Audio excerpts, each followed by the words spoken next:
well, here we are. Battery's about to die, so I'm not too sure how much I'm gonna be able to film right now, but just want to update you guys. We are picking up the car, man. We gotta take it back to Virginia. We're in Kentucky. Gotta go back.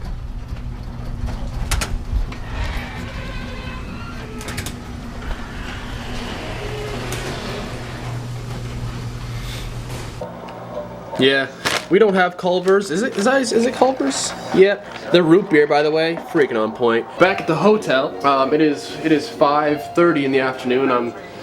I'm leaving. I'm gonna leave by 9. Because it's about around 9:30 latest. My flight tomorrow is at 9:30. I just did my washing, my freaking laundry. I haven't even dried yet, so that's pretty rad. I might have to go to the dryer one more time. I'm gonna get this video up from yesterday. Well, yeah, yesterday's video up, which, man, I still can't believe it. We're gonna talk a little bit about that later as far as what's next and just a little bit more about what happened. But yeah, I'm probably just gonna chill out, eat, maybe sleep a little bit more, and get on the road.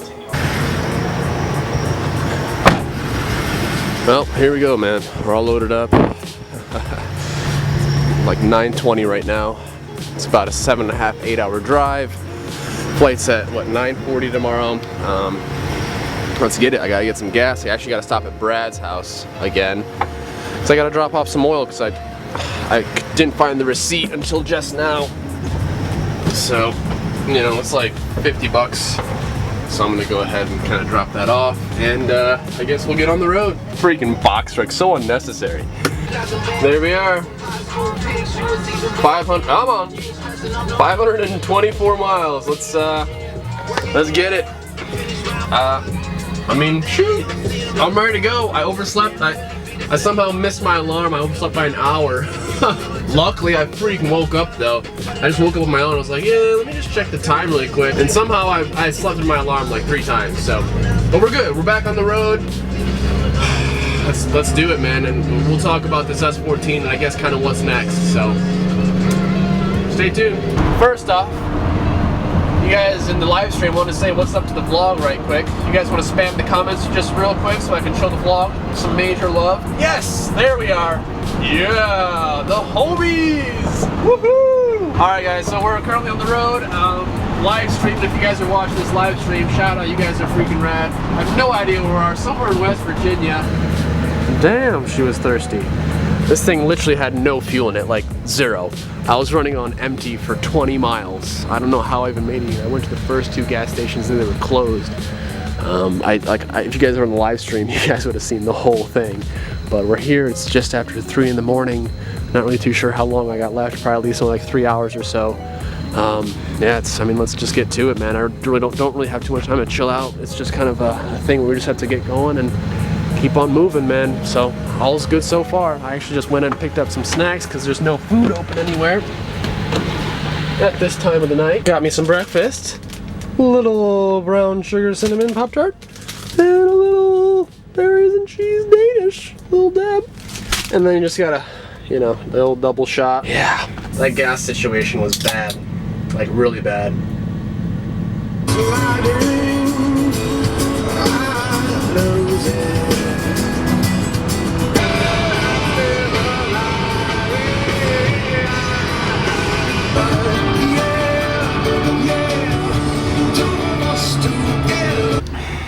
Yep. Final gas up. Got me a coffee. I don't know how I'm still functioning right now. It's just after 6. I really have not slept at all. But we're like 15 minutes away. Thank God. Kind of bittersweet, to be honest. I'm gonna miss that thing. Gonna miss that thing back there. Oh, I wish it could have went better than it did. Damn it. Filet, and he found the slide. We may never leave. Aww.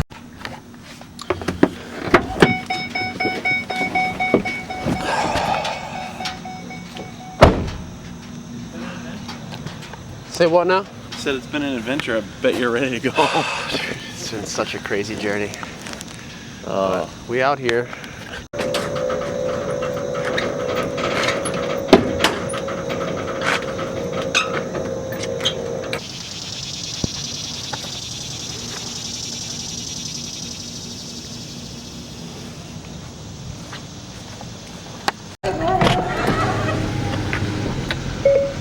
Navigate to Reagan International.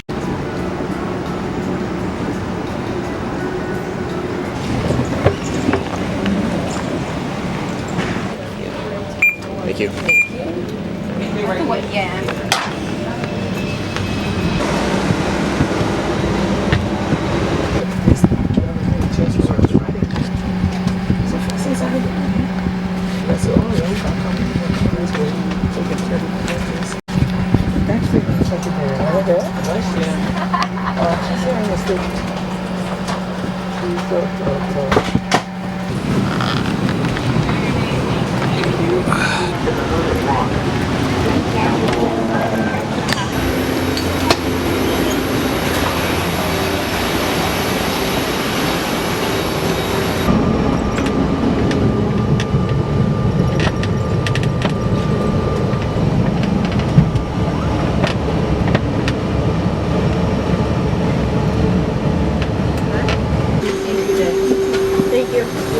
Have a good day.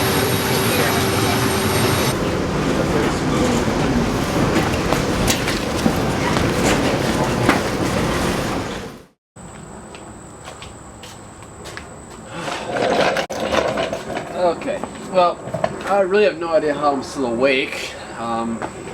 Back in New York, at home, it is 4 in the afternoon. Crazy. Okay, obviously you guys know what a crazy journey it's been. Today, we dropped the car off. I didn't really... Richard, the owner, actually agreed to be on camera, and I was going to ask him a couple questions, but, like, I don't know, I didn't want to... The situation just wasn't... I don't know, it just didn't seem right. So, essentially, his plan, and just to kind of give you guys an update, he's not upset, really, at me or Brad. He said that specifically, so... that's definitely nice to know that. And we're going to talk about the issue today a little bit as well. I haven't read the comments of yesterday's video, so I'm sure people are probably going crazy, but that's just what the internet does. First off, I gotta say it's great to see these two again. Taking it back like a week or so ago, we were on the dyno, and this is actually taken back from when when I first got the car here. So when I brought it back here, actually at Ross's place when we were getting the fabrication work done, I was installing the crank pulley. The motor itself was super hard to rotate by hand. To crank it, I mean, it felt like it was always on a compression stroke. Like, usually if you guys go ahead and, you know, open your hood in your car and, you know, try and crank your motor by hand with a crank pulley bolt, it's pretty easy. I mean, you'll get that point where it has like a little bit of compression and you gotta get past that point, but then it'll spin freely. The RB30 never did that. Again, I'll take blame for not, I guess, noticing that or not mentioning anything about that. I wasn't aware, you know, I've never built an engine, so I just didn't know what it should have been like. Whenever it was warm, like anytime the car was warm and we cranked it, it had like this squeaking noise. And I always thought it was just like a pulley, or it was like the crank pulley rubbing against the lower timing cover, because there was like wear marks on it. So I'm like, this is weird. And by the way, like the timing cover itself was fully bolted to the motor, like it wasn't loose, there was no play in it. So I'm like, why is it hitting? First of all, it's just got to be that, you know, like it's just got to be wearing out. But then you would think that by now, by the time we were at the dyno, it would have worn itself out, you know what I mean? Like that spot would have worn down and wouldn't have squeaked anymore. When we did the compression test on a cold motor, mind you, again, the whole hot-cold compression test, I know some of you guys didn't think that I'm wrong, but that's okay. Like literally, the numbers may increase, but the gaps are still going to be generally the same. I mean, it's not going to be like it's going to solve all your issues if you run it on a warm motor. That's not the case. So we did it cold, and it was it never made a squeak ever. Like we were cranking it for 6 cylinders, and we never heard a single squeak. After running it for a while, after letting it warm up and just kind of see how it did, it would squeak after it was warm. So I'm just, you know, last thing I was thinking was something internally, but lo and behold, it actually was something internally. To be honest, like the car would have, I mean, unfortunately, it would have grenaded itself regardless. So unfortunately, the short block of the motor just did not work out for us. Again, me or Brad didn't build it.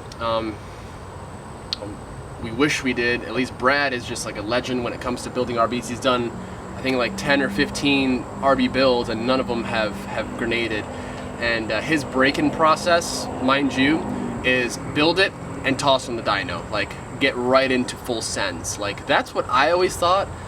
So I broke the motor in exactly how the builder told me to do it, like based off like a vacuum decel, which I've never heard of that before. But hey, you know, every builder has their own I guess technique or however they want to go about it. So that's fine. We did that.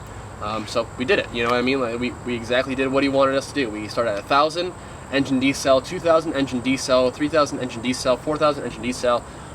And I did that. The first drive, obviously you guys saw the first drive video, I was just putting around the neighborhood. I didn't do that here. I literally just went out and started driving it on the street and just went up, you know, went up the hill. I did it on a hill too, so I could get a long decel. I have a hill just like, you know, half a mile down the road from me, so I went up the hill and then coasted down, you know, and went back up the hill, coasted down. So I did exactly what was told. So I really don't believe that the braking process was poor.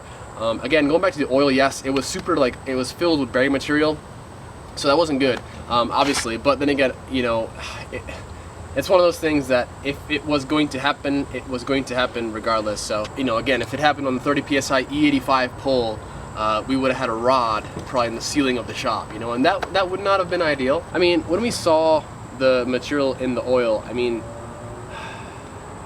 it looked way worse on camera because I had the flashlight on it. So like, yes, it was very bronzish, but yeah, I mean, again, it was like 3 in the morning, maybe not the best judgment call. I mean, you know, if I'm gonna be honest with you guys, like if I'm gonna be real, but then again, I feel like everything happens for a reason, whether it sounds like a complete, like if that sounds idiotic or whatever, like fine, but it's oddly true. I don't know why, but we'll figure out why it happened eventually. I really want to get the blueprint for the engine just to kind of see like what the clearance is. Oh yeah, so here's like what happened. So here's the breakdown of exactly what happened. So we were doing the dyno pulls, and every pull that we would do, the power would get lower on the same boost, same ignition timing, and fuel. We started blaming the dyno because it happened a few days earlier, and actually it was happening on a friend of ours build also, and it was losing power. But it was actually just because of a dyno. Like the hub dynos are really weird. They're very technical. They're not like a roller. You have to set ramp rates and like all this other extra stuff, load and stuff like that. It's not like a roller. It doesn't react the same. You have to set it up, and it's really particular. Like, you have to change the setting depending on what power you're at. So we always thought it was okay, just dyno problem. Because when we lost power the first time, we also lost oil pressure. However, we never lost oil pressure at all the second day because of you know, every run the power would get lower. So at that point we started thinking that maybe friction is like, you know, friction is the cause, and turns out, lo and behold, it was. So here's what we're thinking. Essentially the clearances were not enough or whatever. So basically the crank expands as it gets hot. You know, heat expands metal, so as that metal expands, it also pushes out the bearings.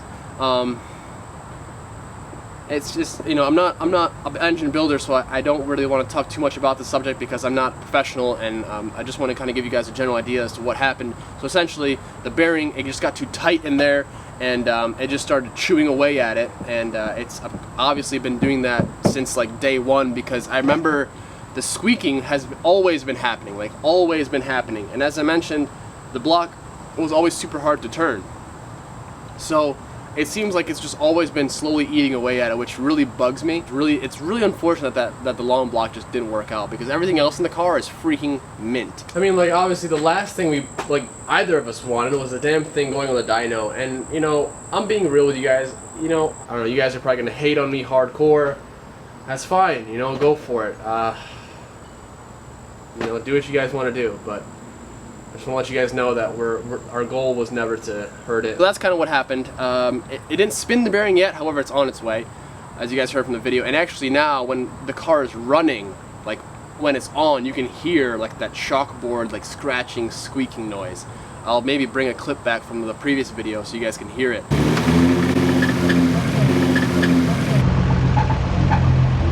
Yeah, that was not good.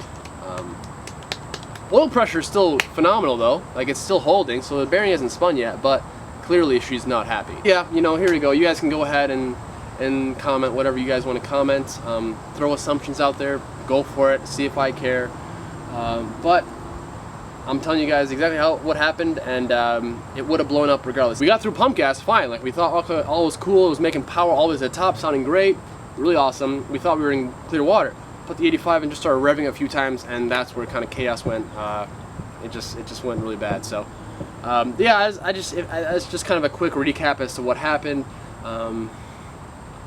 Richard's plan is to take it all apart and then go back and rebuild the 30 and put it back in the car. So hopefully he'll be making like some content, maybe, you know, just tossing like some YouTube videos out there just to show you guys the process.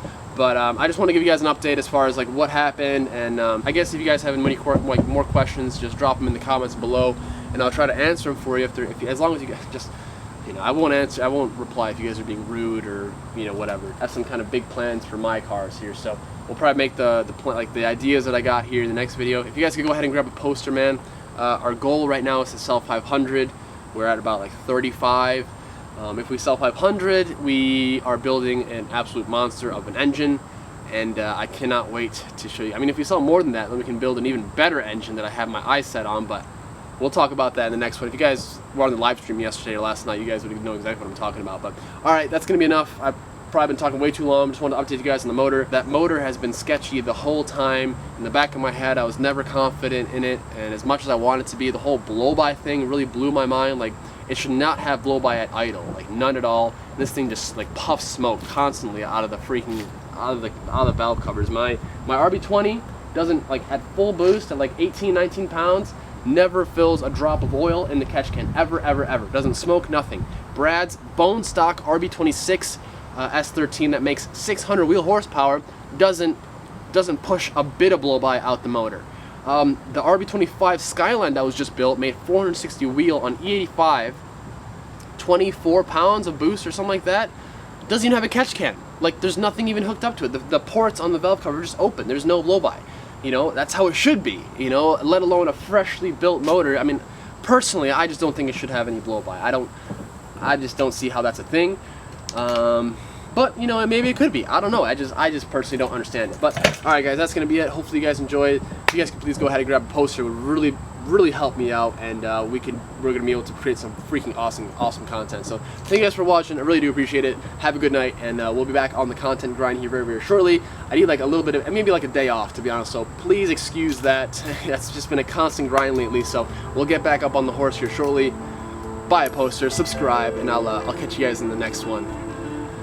I guess we're just moving on to bigger and better things, man. That's the only thing we can do. Head up, moving on, and yeah, let's get it. Thanks, guys. Peace.